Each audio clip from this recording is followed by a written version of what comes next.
You know, there are so many thousands of thoughts that keep crossing my mind, I don't know what to tell you. It was overwhelmingly beautiful, absolutely shockingly beautiful. It opened a whole new world to us. We had so much to achieve and look forward to. It was like looking into the future.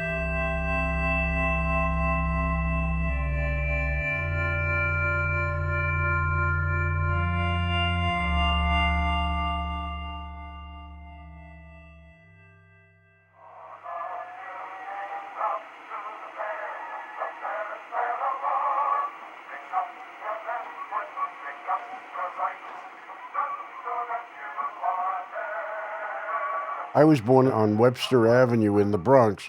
My grandparents, they were supposed to be the most beautiful couple in the town, and my grandmother was an ugly lady, and her sanitation was impossible. Another thing about, in those days, we don't realize how bad people smelled because they didn't have bathtubs, they didn't have anything. Their dentistry was terrible. So, I think in terms of what the founding fathers must have been like in one of their get-togethers, I don't think we could have stood it. We would have passed out cold from the stench. These are all fair collectibles. I don't even know what the heck I got here.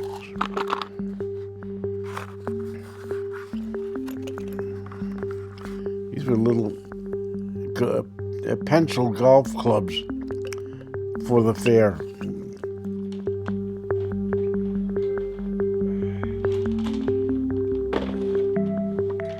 I'm fascinated by history. I'm fascinated by collectibles.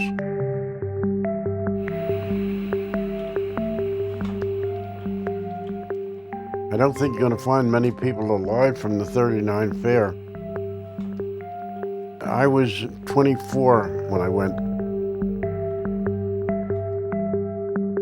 It was the last day of the fair. My wife, she'd seen it, and she said, "You have to see it. It's amazing. It's a miracle." I had no concept of what a fair was, no idea whatsoever. I don't know what possessed me, but I decided to buy 400 feet of 16mm color, and color had just come out. I love movies. Movies to me was a miracle. I walked my feet off taking pictures. I remember going through the Court of Nations where they had huge statues in front of each nation's building. I had my wife and my sister with me, and in virtually every scene, if you look hard, you'll find my wife with her stupid yellow hat that she bought. And I took pictures of them sitting on a bench with sore feet and holding their feet because they couldn't walk anymore.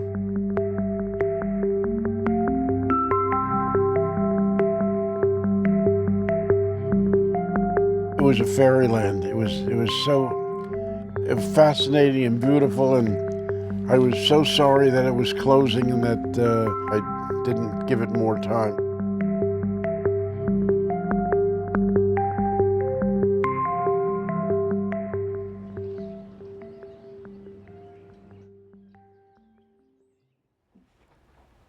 This is a scarf that I saved Hold it up so I from the can fair. see it in the.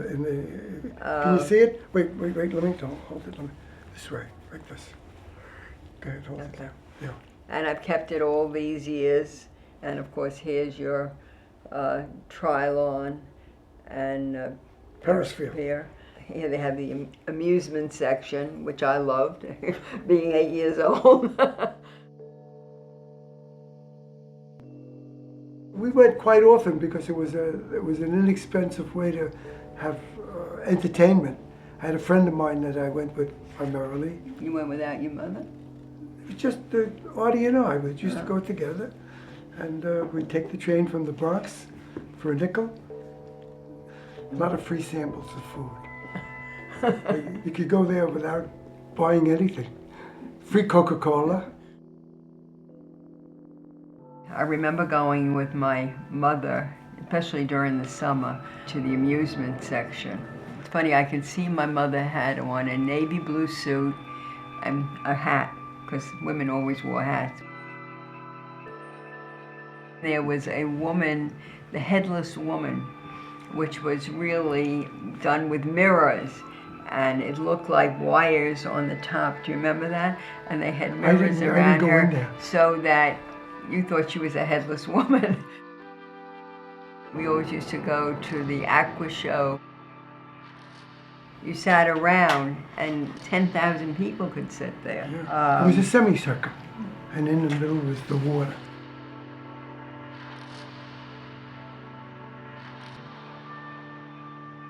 It was such an exciting time. You know, you have to realize at that time, if we saw an airplane go by, it was an event. You looked up. Yeah, you looked up, You yeah. looked up.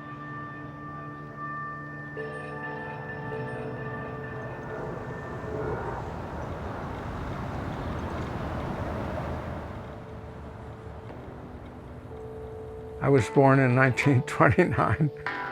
I was a lucky kid. I went to a school for maybe 9 years that was extremely progressive. People pretty much did what they wanted to do. If you liked to draw, they let you draw.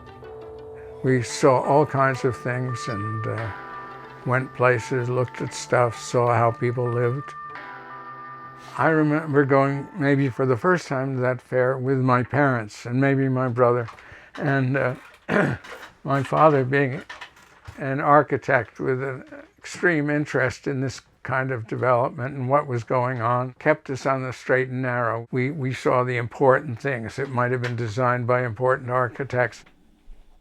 Well, I knew that other kids in school had been coming back from the fair with this little pickle pin that said Heinz on it. As we went along, I'd say to my father, "Are we going to see the Heinz building where they make the pickles?" And my father would say, "I don't think we have time for that today, no." So we didn't get a pickle. And I went back to school, and the kids said, "Did you go to the fair?" Because they thought I was going to the fair. And I said, "Yeah, we had. How was it? It's great. Where's your pickle?" I didn't get a pickle.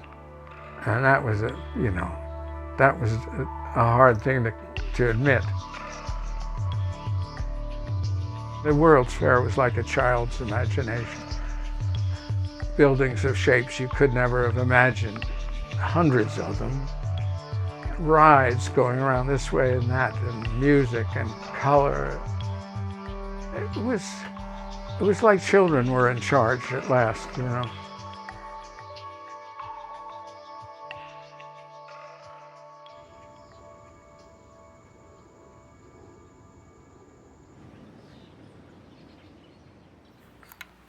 This is my Hewlett-Packard camera, 2 megapixels.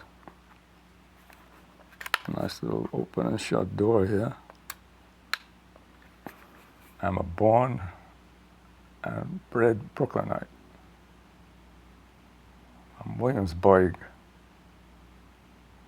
We don't really pronounce Boig. We pronounce it Williamsburg like anybody else. There's this idea that people from Brooklyn speak like the Three Stooges.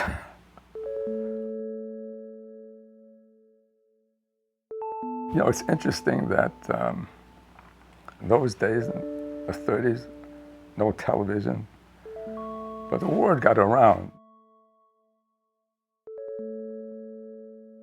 We heard, the kids heard that you can get free candy at the pavilions. So we got there one bright weekend, class of 50 people and a teacher. We got off the subway into this fantastic, dreamlike area with all these clean walkways and seeing all these new, wonderful, futuristic type buildings. Some of them in different colors, in different shapes, flags from different countries. flying overhead.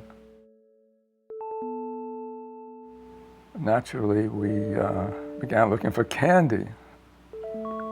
We grabbed our candy, went outside, and there was no class.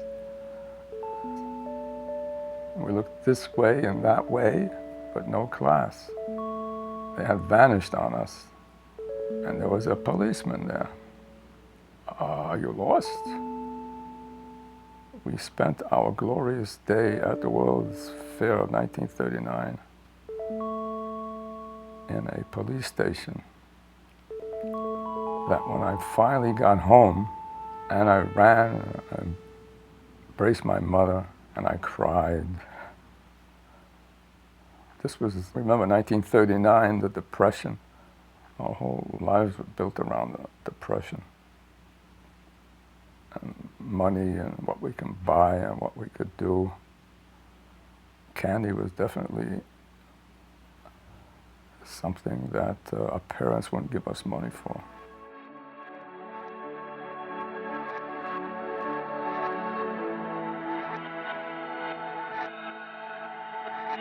I was bar mitzvahed in 1929, and I got about $300 in gifts, which in 1939 was a lot of money. My father immediately invested all the money in the stock market for me in 1929. And by the time 1929 was over, my $300 was gone to the last penny. There was nothing left, plus he'd lost everything he ever had. There wasn't much money, there weren't many jobs. My father tried very hard to make a living. He had a little stand where he sold potatoes and onions. There'd be a knock on the door, and you go to the door, and a man with no anything would ask if we could spare something to eat. People were suffering. As kids, we were always managing. My brother and I chipped in, and we bought this FM radio. And we brought it home, and my mother said, "What do you need it for? You don't have shoes to wear. Why are you buying a radio?" Everybody was poor. My father was out of work for about 3 years during the Depression. I remember standing as a child, there was a Princess Elizabeth doll in the window, and I wanted that doll so much. And my mother said, "You can't have it, we can't afford it." And my father, for some reason, bought it for me. He'd buy her anything. But I do remember those times. There's no question that the fair got people to think positively, and the future would be better, and that was the whole purpose. It was to stimulate this get out of the doldrums and get out of the depression mentality. But it was an opportunity to see what the future would look like. It didn't have anything that touched down on the drab reality that we lived in. We would see futuristic homes and futuristic kitchens. GE had put up a structure where they created lightning, and you'd hear this enormous explosion and lights all over the place. They had a rotolactor, the milking of the cows by machine. My first look at television was in the '39 fair. They had an exhibit set up where they would photograph the people outside and then electronically show the picture inside. My feeling was, if the picture went from one room to the next, you know, what was the big deal about television? I think on that note I was wrong. Technology was way ahead of the rest of us, and the promises that were made that In the future, all automobiles will fly upside down at 40,000 feet. Ford was there, General Motors was there. You saw the roads of tomorrow. I went on the parachute jump, and the parachute, it went up, up, up, and you hit the top, and a big parachute opened, and you floated down. These are things that we had never seen before, never imagined.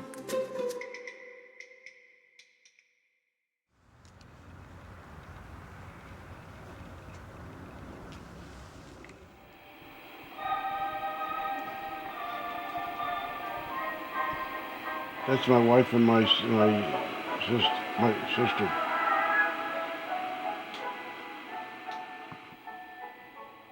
My wife was a wonderful lady in many, many ways. She thought it was the most beautiful place in the world.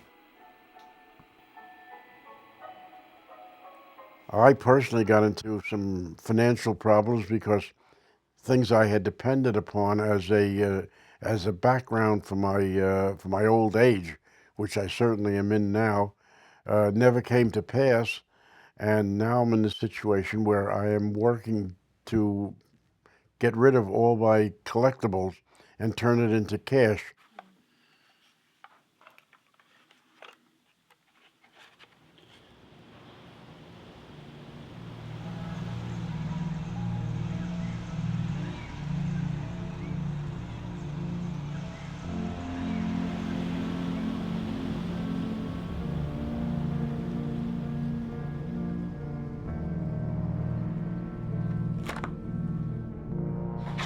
Black and white photos.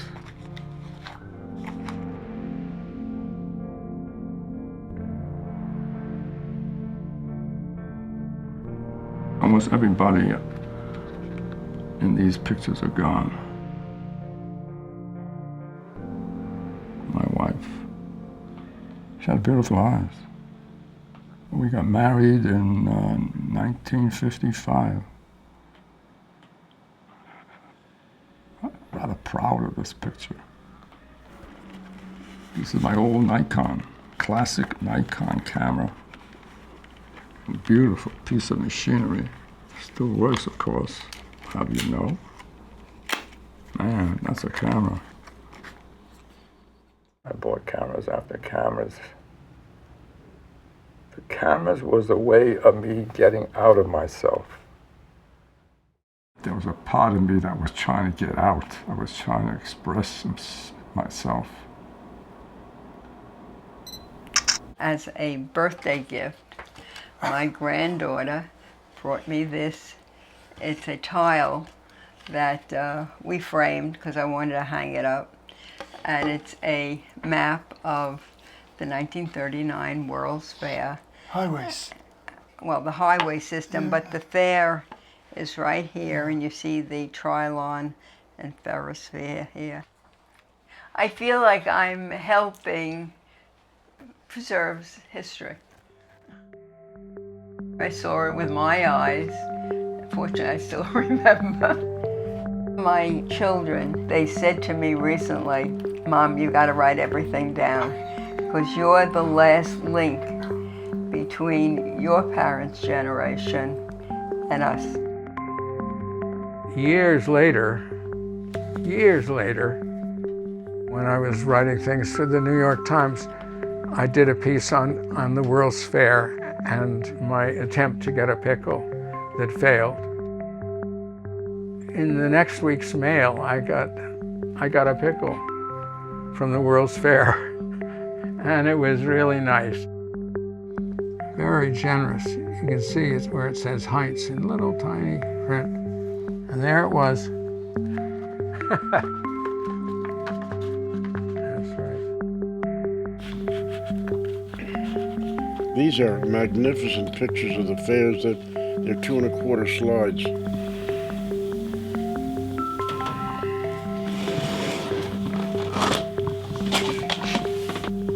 These are all World's Fair pictures, all of them.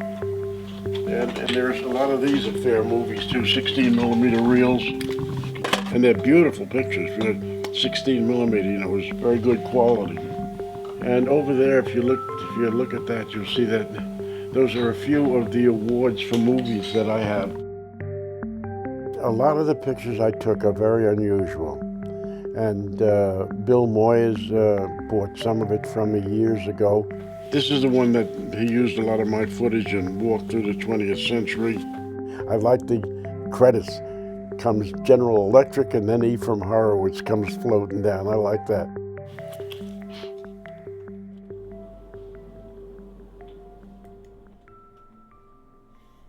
As I got older, I kept getting comments from people that how come an old man can put up videos? Hello again, boys and girls, gather around. I'm going to take you back to 1939 when our class went to the World's Fair in Flushing Meadow Park here in New York. I remember seeing a demonstration then of TV. To my amazement, I got a lot of hits. I have 375,000 hits. People understand me. I've always been pretty much accused of mumbling and not talking clearly. I'm astonished, flattered. People understood what I was saying and enjoyed what I was saying. I was really telling the story of my life, the places I've been to, the places I've seen. It's like being debriefed. My life was being debriefed. What did I do in my life? What did I remember most?